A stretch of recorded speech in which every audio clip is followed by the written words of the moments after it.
कोयटा में महंगाई के मारे गरीब आवाम पर मजीद बोझ पड़ गया। रही सही कसर दूध फरोशों ने पूरी कर दी।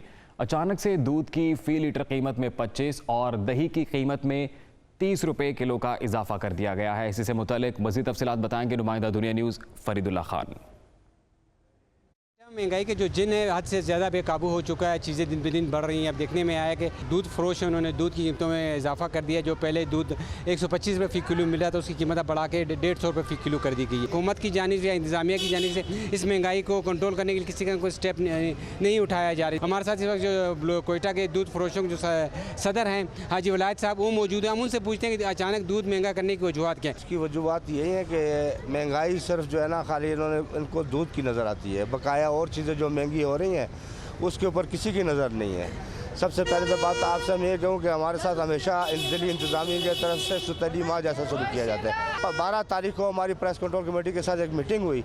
उस मीटिंग में हमने तस्लीम किया कि भाई अगर दिल्ली इंतज़ामिया हमें सरकारी रेट पे दूध लेके देगी तो हम सरकारी रेट पे दूध बेचेंगे। आज 7 माह से हमें तकरीबन 6 रुपये से लेकर 10 रुपये तक दूध महंगा दिया जा रहा है और ज़िली इंतज़ामिया की तरफ से कोई भी एक्शन नहीं लिया गया। मुतअद्दिद बार हम लोगों ने दरख्वास्त दी है। जी, इनका ये कहना है कि इंतजामिया की जानिब से कोई सरकारी रेट नहीं दिया जा रहा है। उन्हें ये चाहते हैं कि डेयरी फार्मर के साथ बैठते और मुज़ाकरात करते हैं, उनके मसला हल होता है। साथ साथ ये भी देखने में आया है जब से दूध महंगा हुआ है तो इंतजामिया ने शहर के मुख्तलिफ इलाकों में कार्रवाई करते हुए कुछ दुकानों को जो है सील किया। लेकिन इस सिलसिले में जिनसे जो मीटिंग हुई मीटिंग का भी इन्होंने किसी किस्म को ख्याल नहीं रखा और डेयरी फार्मर से जो इंतजामिया का किसी किस्म को रब्ता नहीं कर रही। जी।